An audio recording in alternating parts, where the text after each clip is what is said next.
Excellent. Here we go. All right. I think we are live. Let me just confirm this. Yeah, I think we are live, Anders. So let's just give it a minute for everybody to get on board.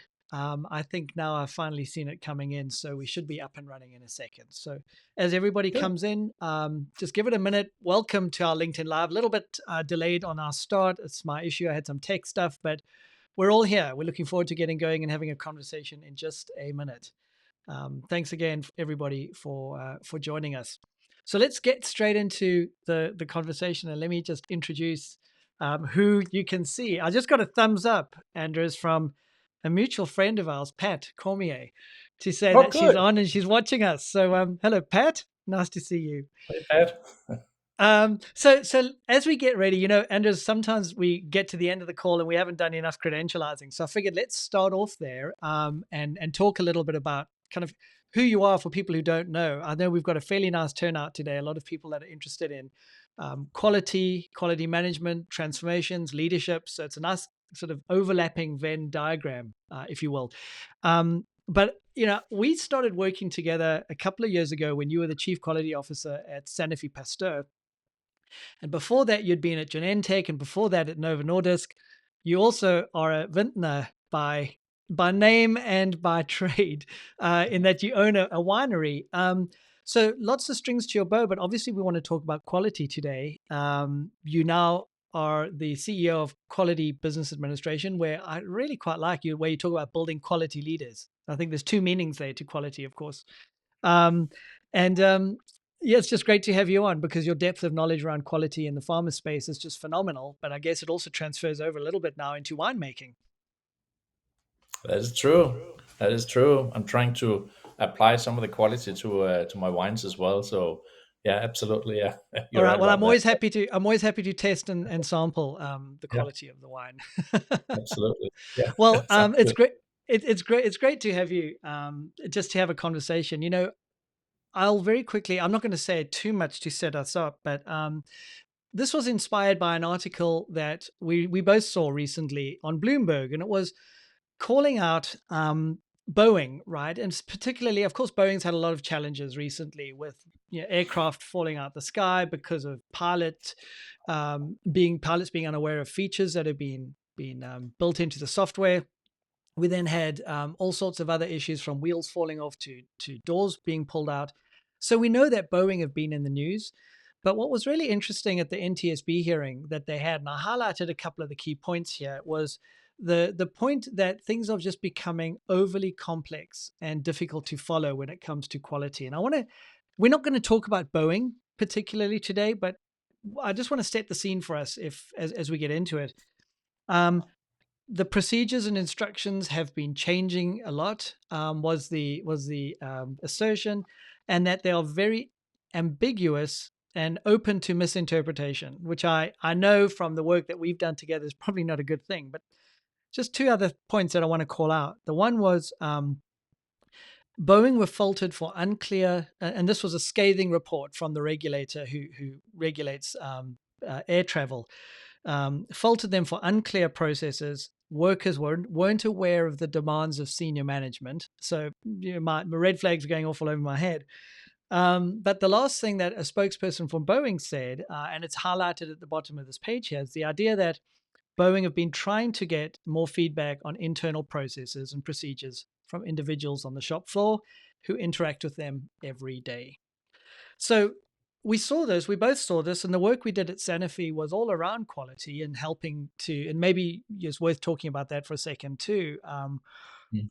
But that kind of framed the conversation for us and led us into this kind of conversation of saying, well, what does that mean for us? So what was your reaction when you heard this and saw it? Well, obviously, we have all seen and heard things about Boeing and the issues that they have, Mm, and clearly, to me, as a quality professional and quality leader, there's something wrong with the quality culture at the company when these things can happen, right? yeah. One of the things that we talked about before is that it takes everyone in my business, which is the pharmaceutical business, to make a good batch, and it just takes one person to fail a batch, somebody doing something wrong, right? So it is important that everybody in the organization understand the importance of quality and feel that they kind of own quality, right? So the best way for a quality leader to get to an outcome of quality is that you feel that everybody owns quality. So it's actually an easy job you have, Hmm. and don't feel like kind of the burden of all the things that you are really responsible for, because everybody's just doing the right thing.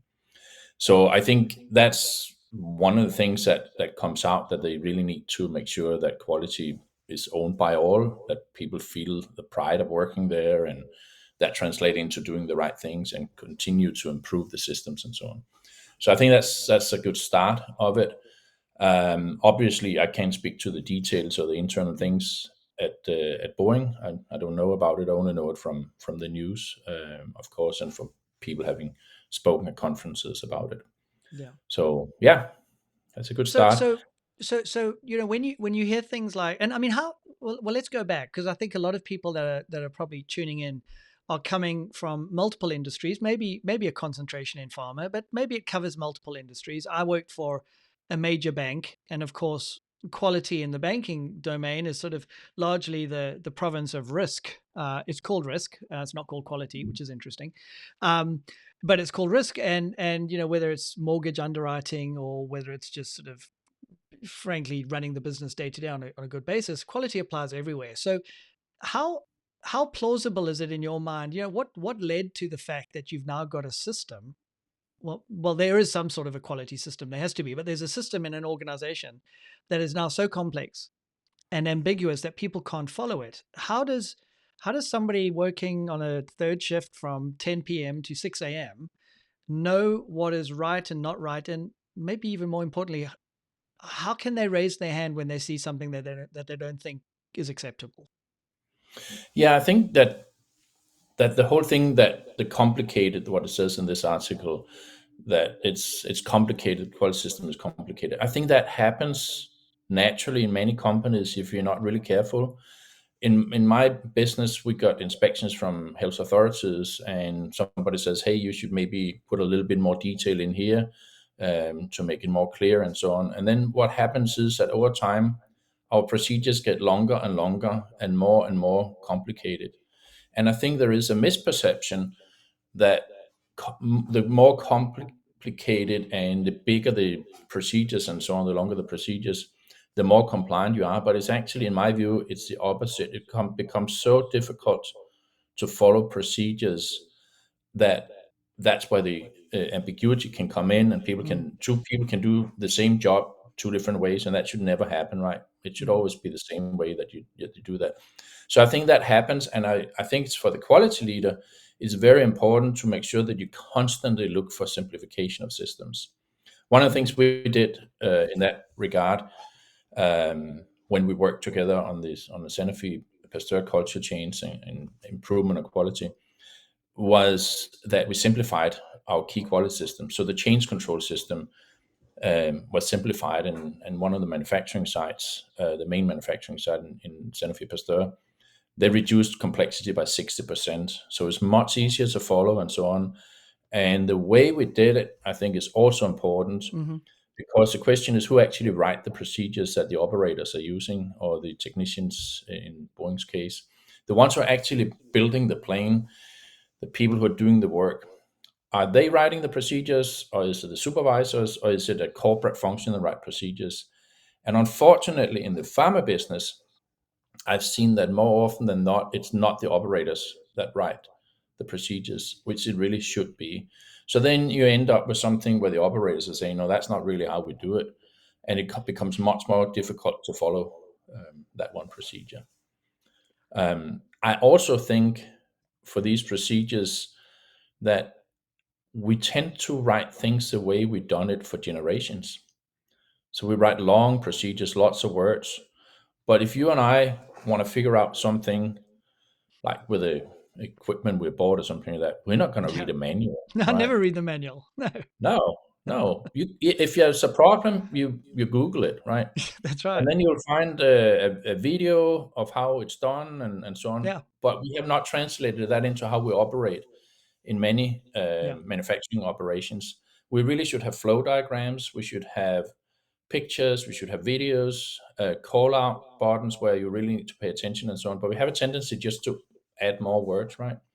So I think if we kind of sum up what we just talked about here, I think number one, we need to have people who actually do the work also write the procedures, and we need to give them permission to simplify and simplify and simplify. So continually engage and improve things. Yeah. So why doesn't that happen? Do you think, from your perspective, is it a concern that there's liability, there's exposure like that, and that only certain people know? Why is it that more people who do the job aren't writing the procedures and sort of Well, I writing them think in a way in that many works? in many cases, quality leaders are actually technical leaders, so they want to be involved in the technical part as well, right? Yeah. And many quality leaders are really not leaders in the meaning of leader. They're more managers, right? Yep. So as a quality leader, what you want to do is you want to drive quality out in an organization, but you don't want to micromanage and you don't want to lead everything, Mm. right? And delegate. Often, what happens is that it's the usual suspect that write the procedures or are involved in projects and so on. And we're not, I think, as quality leaders and maybe leaders in general, are not good enough of delegating and just saying, hey, who wants to be part of this team? Who wants to write this procedure? Who wants to improve it and so on? So I think there's a lot of that we are not really good at in companies. So I don't necessarily think the word is trust that we are not showing our employees, but we're just not accepting that most of our employees know more about what they're doing than we do as leaders, right? Yeah, Hopefully, absolutely. also, and hopefully, Well, that's exactly right. I mean, I remember I was working at a paper factory where they made craft paper. Craft paper is sort of that recycled paper essentially, and it's the paper that is used in packaging and stuff like that. And what happens is that the pulp gets put into the hopper, gets mixed with water, gets ground down, and ultimately becomes a very fine material that they roll over these big rollers. It goes through dryers, and it's sort of kilometers or miles long. And I remember at the time, it must have been 2 or 3 o'clock in the morning, and something broke on the line. And so, of course, everything stops. Now, when that stops, it creates a major issue because you've got to start the machines again, but you've got to clean them all out first before you can start them up again. So, a break like that costs you an hour to 90 minutes worth of downtime. Which, when you're trying to put a value to, is lost opportunity. You've lost mm, production for that amount of time. And I remember watching, as I was observing what was happening, there was a gentleman who needed to clean a part of this process. Let's just say it was a third of the thing. And I saw him when it stopped. He immediately jumped up and he ran and he came back, 3 or 4 minutes later. He then vanished again and came back about 3 or 4 minutes later. So now, time's elapsed. And ultimately, what had happened is he didn't have a faucet and a way to turn on the hose right near where he was. He had to run sort of not miles, but considerably long way down a right, gangway, turn on the hose, run back, get it, spray it down, run back, turn on. And I said to him, "Why? It's obvious to me why you do this. So I'm not going to ask you why you do it, but why why haven't you got a faucet closer to you?" And he said, "Well, I've asked, but no one says it's worth the cost, and so it just kept, just deal with it." And it struck me in that moment that that's a classic case of listening to the person who does the job most closely. What's the I know the work that we did, it was quite transformational because in the case of creating a vaccine, there's a gestation period from the time you start to the time you finish. And if you realize something's wrong in the last sort of cycle, you've lost all that opportunity. Um, the environment for people to raise their hand, Andrews, and say, "Gosh, this is wrong," or "I think something's going," I just want to point this out. Do leaders do a good enough job, from what you've seen, whether it's in pharma or generally, around creating that environment? no, I don't think we do. I mean, some do, and some are great at it, right? But Yeah. in general, we tend as leaders to want to know or be involved way more than we actually need to. One of the things that I remember from the work we did in Sanofi. So Sanofi has a facility in Mexico Hmm. producing vaccines for the local markets. And I remember when we were in the middle of this culture transformation, somebody came up to me very excited and talked about a problem that he and the site had fixed. And I didn't even know there was a problem. And usually, what would happen is I would know about the problem, and then we would set a team up and would do things and so on. But what we ended up doing is we allowed people just to do things. So, and it was really hard. Some of the site leaders had a hard time not being involved and just let go of that control of what you have. So I think it's interesting. The quality leader position is very interesting in general. Quality leader position is really demanding. Um, I've been leading an initiative with the top 25 pharma companies in the world over the last 5 years. Over that period, there's only three left of the leaders who were leaders 5 years ago for the top 25 pharma companies. Wow. And it's probably the same in many other Yep. positions Hmm. because it's stressful. There's a problem. You need to solve today's issue and all of that, right? So I think as leaders, we tend to do this, and it's very important what we are accountable for. But the people who work in our organization, not only in quality organization, but also in operations and manufacturing in general, they know better. They know better about these things, and we need to be Yeah. much better at kind of letting go. So that's one part of being quality, that we tend to be reactive, right? And the other thing, which is what I'm doing now, which we call quality business leadership in this company that I created, QBA. What we're trying to do is we're actually trying to change the function of quality from being this at the end, checking and making sure everything is fine, the plane is okay to fly and all that. In my case, the batch can be released and all that Hmm. to give to patients. Um, and then instead, really focus on three things.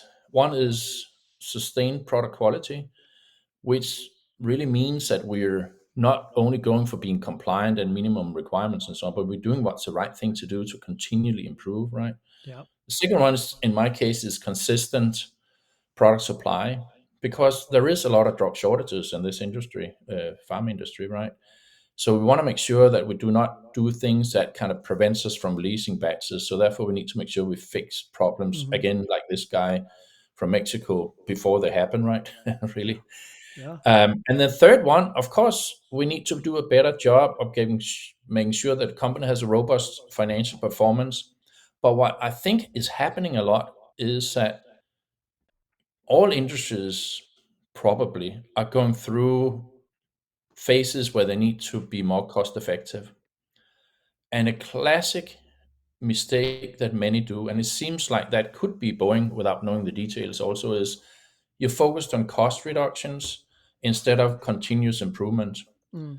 And the thing is, and it's been proven again and again and again and again, if you focus on quality improvements, your costs will go down because you will have less failures. You will have a lot of people doing improvements where you have better performance and so less variation and so on. So it's shown again and again, but people go for the short-term cost cutting. And also, what's important to that thing that you said about the paper industry, if that person had been good at explaining, if this goes wrong, we will lose so much money. Yes. But if you just give me this faucet, which Which is costs like $20. a few Yeah. dollars, right? Yeah. Then when things like that happens, we have a stop in the production. Then it's much faster. But what we need to be better at articulating quality, I think, is how important it is to prevent issues from happening. And that is a budget item when you put it in. But when things do happen and we have to fix an issue that's a failure, we need to fix it, we lose a batch. So in this case, they lose some production time. That's something that impacts the P&L immediately, right? Oh, massive. Yeah. So Yes. failures, when they have happened, you have to fix them. But if as a quality leader, you're good at also retrospectively going back and looking at, all right, all the failures we had last year, cost us, let's say, 10, $15 million. If we had looked at these things and the ones that had highest probability of happening, had prevented them from happening, we might have spent, let's Mm, say, mm, 500,000 or something like that. yeah. I know that the different surveys about that, and usually you say it's at least 10 to 15 times more expensive fixing issues than preventing them, right? And So preventing them. I think we're good. We need to be better at that. We need to be better at integrating the quality function into the overall business of the company Yeah. and just articulate why quality matters and why it's good to do it the right way, and then you'll get cost reductions, right? So You know, I've been reminded to let anyone know if you've got any questions that you want to put to us, or things that we might have missed out, or just comments, please send them through, and we'll make sure we surface them to the best that we can. But Andrews, it's obvious. Quality is implicit in everything we do. I've been doing a lot of um, writing recently on Starbucks and the fact that their CEO after 16 months is out, and a new CEO's come in. And in large part, if you look at the Starbucks issues, it's related to, one could draw a fairly straight line to quality. Quality for what you get, so people feel that value is not there. Quality of service quality is poor. There's also just a general sense of their product being at a different level. So quality is implicit everywhere. If mhm. if you're going into an organization, what are the red flags that you would spot, or you would go, I'm not so sure that they've got their priorities in the right place? What do you look for that says this team's got their act together? It's actually funny because when you go out in my industry and you do audits of companies, so you have a supplier or you might have a contract manufacturer to produce Hmm. your product and so on. I usually say that within the first hour of the audit, I know whether this is a good company or a bad company. Really? How? And one of the things is how straightforward people are or forthcoming they are with Yeah. information. If they're trying to hide information and so on, then that's not good. If I ask them about how much people are involved in doing quality improvements and they can't really answer that, and you sense when you speak to operators, technicians, uh, shop floor managers, and you get that sense that they're not being heard, and the company has not been driving out the fear and created a psychologically safe environment, that's a red flag for me. That is a red flag because then you do not have the ownership, and there's a risk in a world which is highly regulated, like the airline industry and the farm industry, because it's important that two people do the same job the same way. Hmm. It can end up with complacency that you kind of don't really switch the brain on when you go into work in the morning. You just this is the procedure, I need to follow it and so on. And if that's not clear, you might end up with two people doing the job in two different ways, right? But you also want people to be alert and look for improvements all the time. And if you don't feel that that is happening, then that's a really bad signal, I'd say. And I think one of the things that I've always been looking at is how the head of quality and the manufacturing head see their job. Not that I ask them question, how do you see your job? But if they feel that they need to answer all questions, if they Ah, feel that they are very important and it's about their job and their career, then I think it's very wrong. Because I have been out in many companies where the head of quality, who's usually sitting in the audit room, always call in the experts and have them speak and so on. Let me bring in Joe. He's the expert in yeah. aseptic processing here, and he knows this procedure and he knows this equipment really well. Let me bring him in. So I think that's very important. What is the role we have of head of quality? And I remember, and I think I told you before, when I left Sanofi Pasteur, my last email I wrote before I left was that I felt that when I started, it was a really tough job being head of quality. And that was an organization of 10,000 people all across the world. I think Because 10 there'd manufacturers. been because there'd been sort of challenges, right? Supply chain and quality and stuff There like had, that. Yeah. there had been challenges in terms of listening to people on the shop floor, getting them involved, in terms of leadership just stepping aside and Yeah. facilitating improvements and so on. So all of a sudden, it's like, well, quality is not my problem. The head of quality, he can deal with it, right? You can deal with So it. It's your yeah, problem. so in the last email I wrote, that I felt that it was pretty lonely when I started, but leaving an organization of 10,000, I said it's the easiest job in the world I have now, because we have 10,000 heads of quality. And that's, I think, is the ultimate success and the ultimate thing that you want in quality. And then naturally, procedures get less complicated. Naturally, there's a lot of change that makes things better, higher yields, less complexity, and all that. Mm, mm. So I think that's we need to think about the quality role, and that's why I in this new company say no. We need to be much better quality business leaders, right? We need to be much better integrating into the business, and we need to let go of a lot of controls and trust people to be engaged. And Yeah. that's one of the things that you're the expert in how you engage people as well, right? So Well, we love, yeah, we love doing that. We talked a little bit when we first got this article, and we were reflecting that, and I said, well, my philosophy has always been that I don't believe anybody wakes up and says I want to have a bad day. mm, And you said something similar. You said, people want to do a good job. No one wants to be the one that dropped the ball, or that, yeah. If you go home knowing you saw something and you didn't say something, that should, given the kind of people that we are, and generally I think people in the world, we don't feel good about that, sabotaging something intentionally or just unintentionally, but letting it happen. But yet it does. And you've called out a couple of interesting flags there, and I think, I was writing them down as you were talking. The idea that you've got a place where potentially, um, where people hide information, is one that, yeah, well, how much should I share? How much is appropriate? What should I know? Are these levels? Is this? Can you correlate that with like a maturity model, Anders, where you have sort of a more mature leader who understands it's not all about her or him, and getting more people in the game, versus somebody less mature? It's not an age thing; it's a maturity and role. Is there a correlation there? Do you think?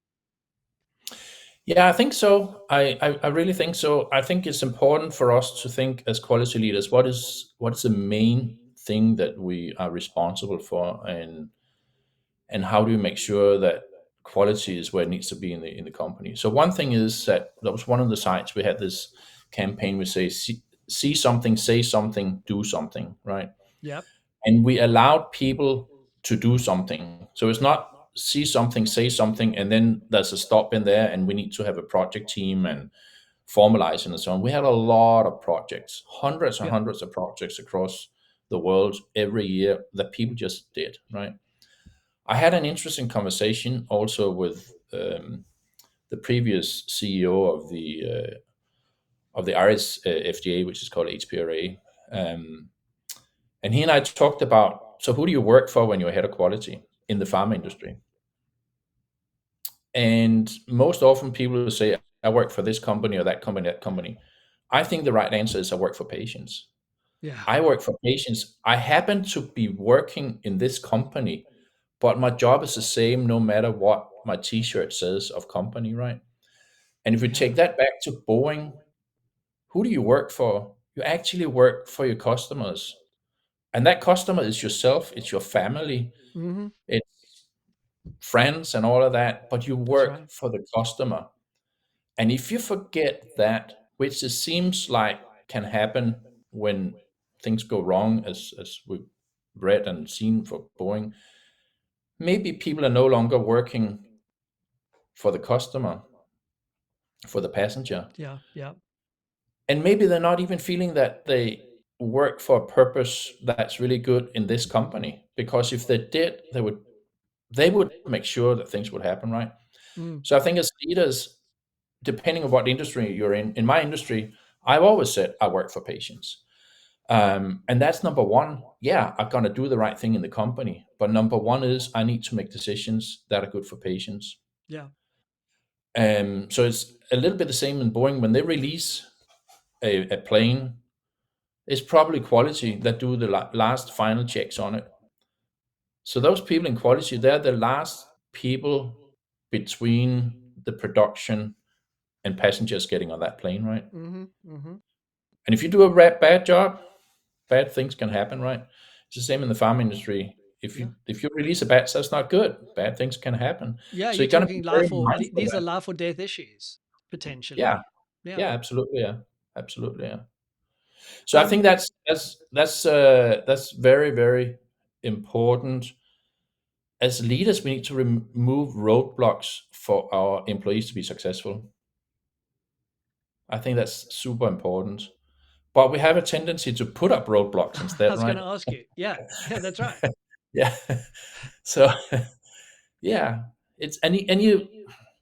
I remember from when I worked in the industry in these big companies, you end up being in meetings all day, Yeah. and you if you're not really careful, you end up forgetting that you're actually working for patients, right?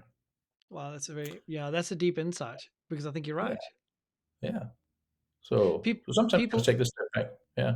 well, people, there's a lot of, so in the work that I'm doing, I hear a lot of people talking about the fact that they have no white space on their calendars. Mhm. If you're sitting in an office, and let's be clear, not everybody's sitting in an office or even in a lab, right? There are people working in healthcare who are actually patients bedside or treatment, in the allied workspace, whatever it is.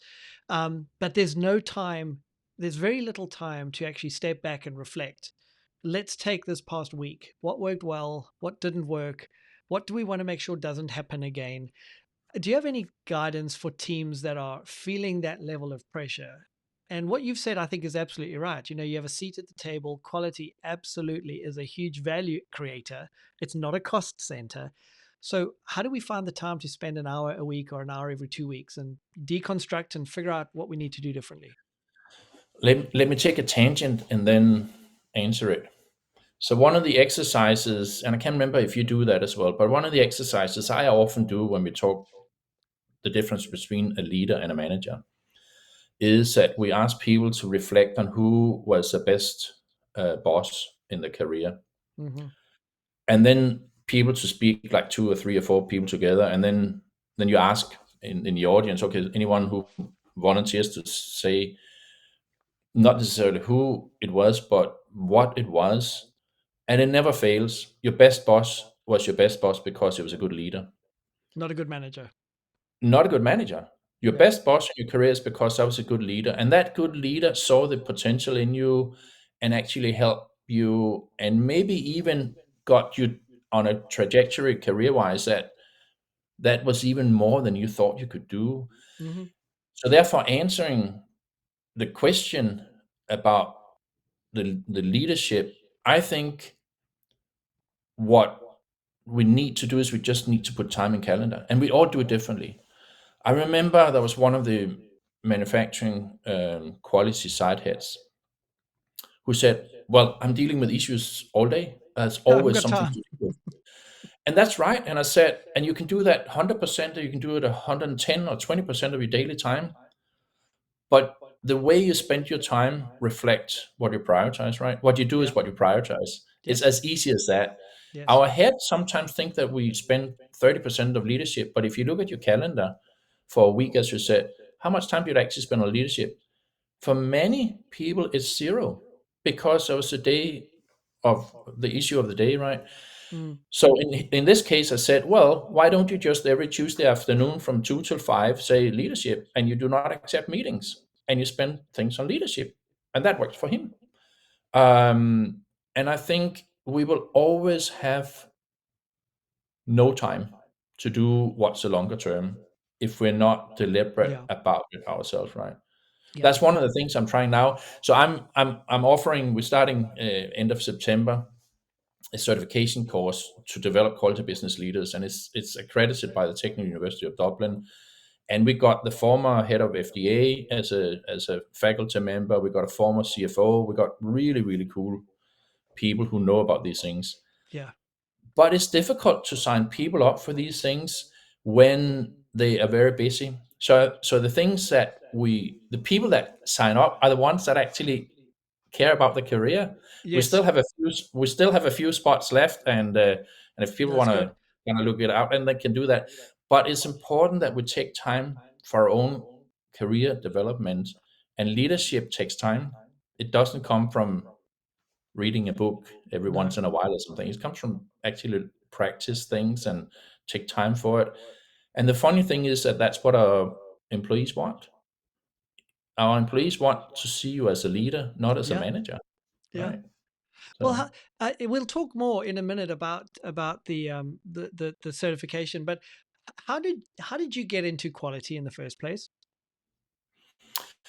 it was a little bit by coincidence, actually.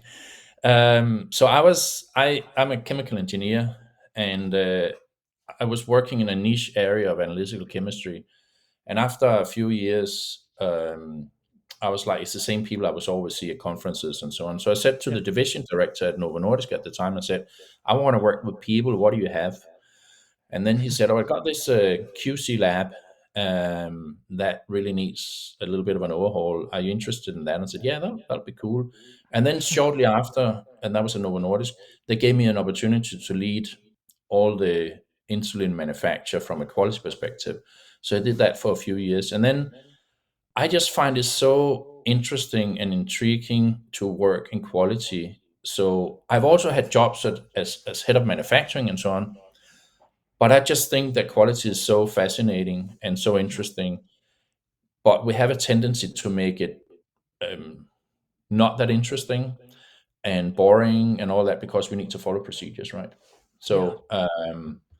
So, but that's how I came into quality, and then over the years, it's actually funny. Every time you have a job, you learn something new, right? Yes. So I also Yes. started a company, and when I started a company, I was the head of quality, and I was on the board of management or the executive leadership team, and I reported to a venture capital guy. And here we have a quality guy and a venture capital guy. So there were lots of clashes in the beginning, Yeah. right? Yeah. I can imagine. But I learned a lot about that. And it's like, if I cannot articulate quality in financial terms, I'm not going to be successful. So that's one of the things I learned. I also learned the whole thing when we were at Sanofi. In order to change culture, there are certain things you need to work on. And one thing I will say is, it was really good that we reached out to you and the team you're with at the time. And I think that's one thing that we as leaders also need to think about. Leadership is a skill set, it's a craft that Hmm. many leaders Yeah. actually don't have. I listened to you guys and I was like, these guys know what they're talking about. And therefore I think I was successful. So my success in that for the company was that I knew that there were things I was not good at, but it was Yeah. important. I need to learn. So I learned a lot. And that's another thing that you and I have talked about. Yeah. The hardest thing to change is yourself. Yeah. 100%. 100%. Yeah. And Well, if you're not willing to change, you're going to be the same all the time, right? and in a lot of cases, who we are is a result of the environment we're in, where we've been Yeah, yeah, recognized, we've been promoted because we've done things a certain way, or we've yeah, approached things a certain way. So we start thinking that way must be good. And you get to the yeah, point where where there are few truth tellers around you, people who are actually going to hold you yeah, accountable and hold the mirror up. So you're right about that, which is why, I think, certainly I love what I do. I think you do too, because you have the opportunity to have a huge impact and a big yeah, influence through yeah, leverage, because you on your own, um, in that role, you had huge influence, but you weren't the one checking every single thing coming off every line, every batch. Like, you couldn't no, do it. So it's all about yeah, leverage, and frankly, how we can just increase potential and ambition and yeah. get more done. Um, There was another thing I want to say also, Russell, on this yeah. that comes to mind, and that is about the difference between setting goals and letting people loose in to just do improvements, right? Yes. And there was one year in my world, we have something at least once a year that's called a management review. We look at everything quality. And then of course we have annual objectives and so on. And there was one year where the results, the improvements, quality improvements were absolutely amazing and way better than the goals we had set. And everything was looking good and so on. And then we were moving on to the next topic and saying, no, let's just stop for a second and let's ask around this room here. That was all the senior leaders on the side. And I said, I want you honestly to say what you have achieved the last year, which is way better than the goals that we set. if I had asked you for these goals last year, would you have said yes? All of them said no. Because they were too big. So the morale, the message in this is, if you focus on improvements, you can do way better than you think when you set Yeah. traditional goals, which is 5% better than last year, of 10% more or something like that, right? So I think that's another message as a leader that you need to think about as well, right? So the power here, it seems like, to bring it back to Boeing for a little bit, they complex processes, unambiguous, don't know what management are asking for. I think you're right. Lost sight on who they're working for, right? Because ultimately it is you and me every day we get onto an airplane, and their own families when they get on an airplane. Um, and so the idea of bringing more people into that process, um, it's interesting that they've had whistleblower activity, and unfortunately, those whistleblowers have died for whatever reasons. Let's not speculate. It's not a fake news channel, but there's all sorts of things going on here. But but it seems like too few people were connected. The Clearly stuff was complicated, and you're saying that that's a wrong move. It's not clear even really who's accountable, which I think is also a wrong move. So, if I've got a scorecard, it looks like red, red, red, or XXX along the line for Boeing. They've really allowed themselves to get too complicated, and far too probably hierarchical in the process. Yeah, I was thinking about that. You always think about that when you work in quality and you're a quality leader. Yeah. I was thinking about, what if Boeing called me and said, we want you to be the head of quality? Yeah. What would you What do? would be the first thing I would do, right? Mm, The first thing I would do is I would meet with people everywhere in the organization, out in operations, the one who actually built the planes. yeah. That's what I would do, number one. Not And then I meetings. would, Not sitting in meetings. You can actually walk the line. yeah, absolutely walk the line, speak with Yeah. people. And then I would make sure that we created a psychological safe environment, because I'm absolutely sure there's still problems at Boeing, and it has to Yeah. do with the way they work, right? Hmm. So I would make sure that every single one in the manufacturing unit would feel that the work for the customers, for the passengers, so who will be sitting on these planes, and that they are listened to, and they're giving opportunity for improvements. And they will probably have, my guess is there's going to be hundreds of improvements that they could do. Yeah. Then have a process for that, have a process for it, and let volunteers go in and all that. But if you shut down a person and say, I don't want to hear it, you shut down the whole organization, right? You do. Yeah. Yeah. Yeah. So that's, I think that would be the number one thing to do. And then I remember when I took that job as head of Sanofi Pasteur, as a global head of quality. So I reported to the guy who was the CEO of that part of Sanofi. Yeah. And that was a And I big said, division, to your point. yeah, it was a Big division. revenue, And I lots of people. Yeah, and I said, um, don't expect results now. I said, give me 6 months. You're not going to see any improvements for 6 months on the key numbers, but it's going to come. After 6 months, it's going to come.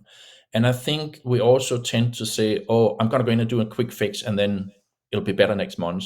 No, if you want to change the way people work, it's not going to change the first month or 2 or 3 Yeah. months. It takes time. Yeah. But you need to have a clear plan about how you do it, and not just kind of everybody out for themselves and all that, and you can do Yes. whatever you want. There's going to be a structure. Yes. And when we did this work at Sanofi Pasteur, that was a very, very clear structure that most people didn't know about. And it doesn't really matter for most people, Hmm. as long as we know that the culture changes and people are heard and they can do improvements, right? Yeah. Well, Yeah. and that's what I think the thing was, right? You didn't, you, it was all about a culture of quality. Yeah. And it was doing the right thing. And I think you said two other things that I think are important: getting barriers out the way. So if somebody had an idea, instead of suppressing it, we want it to be raised up. We want to hear what it is. Yeah. But Absolutely. Yeah. when people did have ideas, I remember there were occasions when you actually were very deliberate in recognizing and celebrating those. And it wasn't always the big things you celebrated. The little Yeah. ones were important too, because they're all important.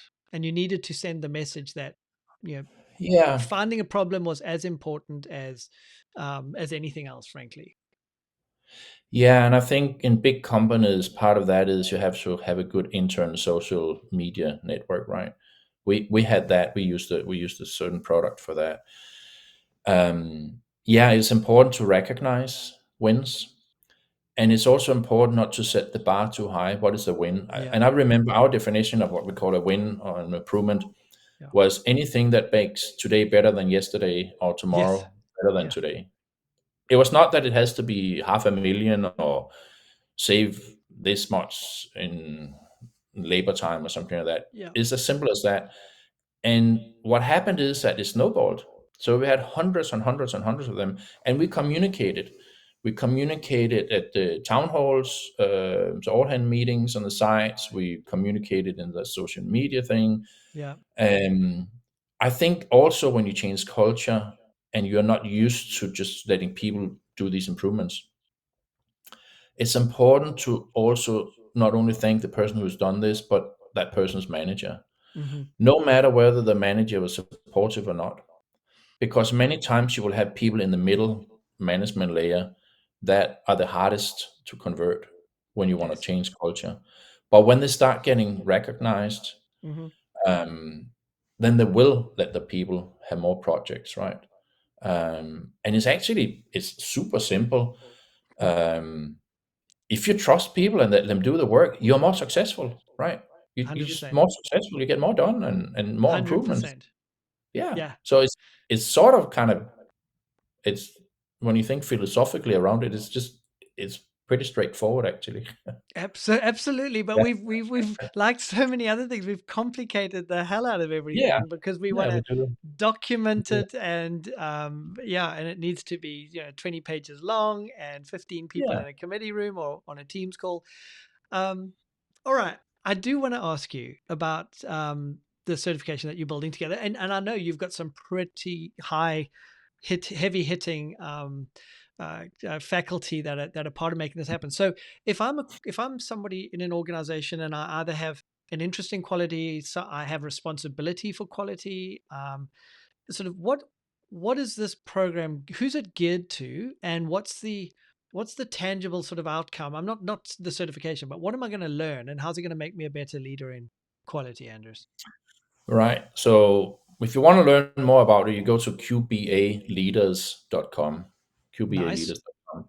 Okay. But what it does is that there are 6 traits that I think are important to become a good quality business leader.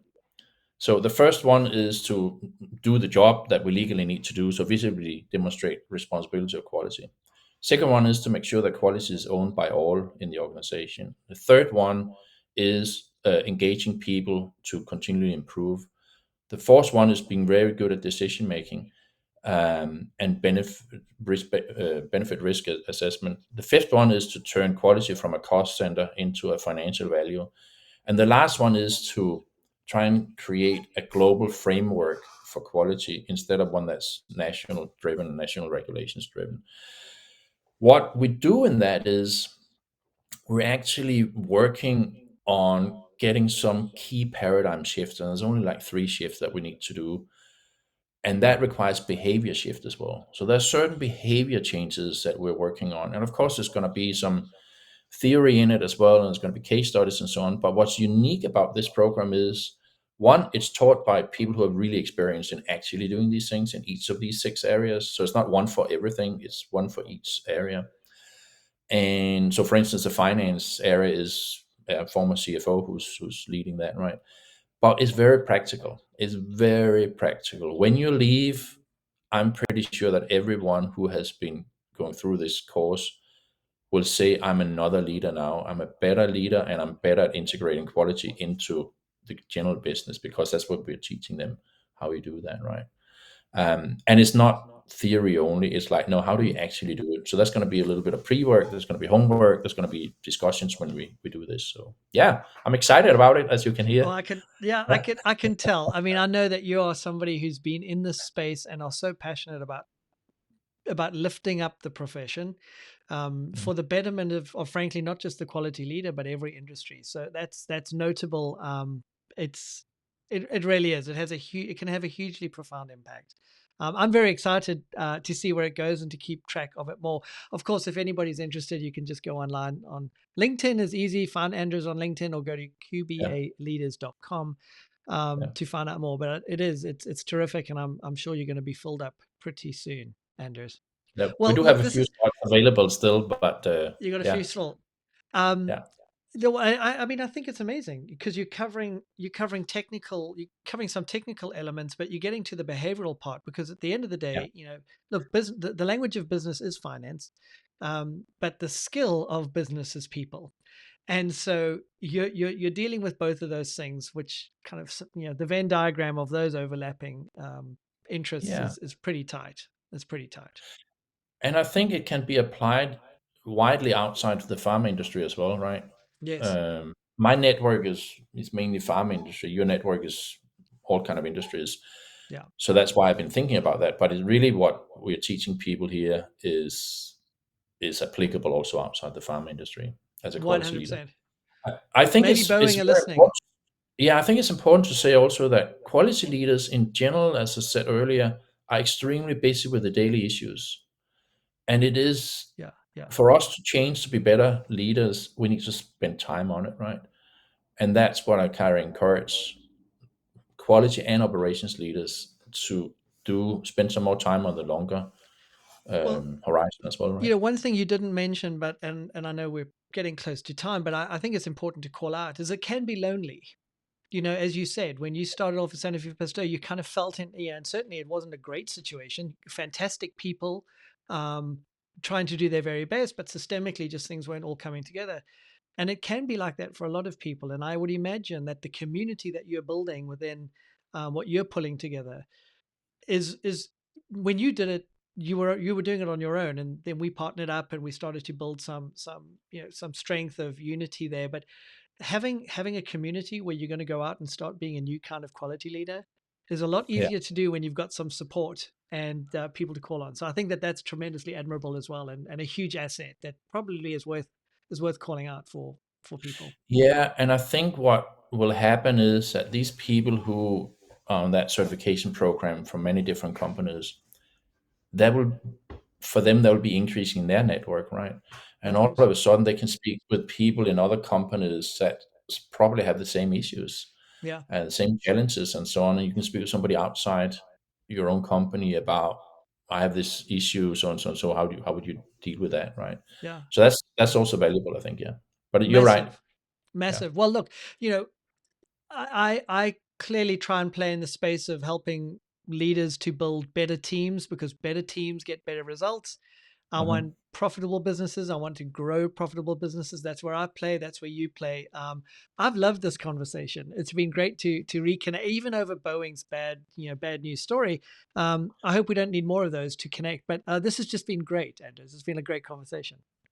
Yeah, I agree. Thank you very much for thinking about me and for taking the time for this and for everybody who's listened to it. And then maybe we should finish off by wishing Boeing the very best and hopefully they find their own feet and get to really good quality again soon. I'm sure they will. It's never easy to do, and we could have a whole episode of doing this under the spotlight of the regulator because I know you've had to endure some of that too. So it's never easy to create positive momentum Mm. when there's a sort of a spotlight on you and it's a threatening kind of spotlight. So yeah, 100% agree. I do hope we need Boeing to be a strong competitor and to be a viable, good Yeah, quality product. So absolutely. maybe they'll give you a call, Andres. Maybe they'll give you a call. We'll see. We'll We'll see. see. All right. Well, thanks everyone for joining. It's been a great conversation. And as we'll be in touch, if you need to find out anything more, just hop on. There'll be a link below where this is. You can find out more. Thanks Thanks, very much. Anders. Thanks, Cheers. Russell. Thanks, everybody. All right. Cheers.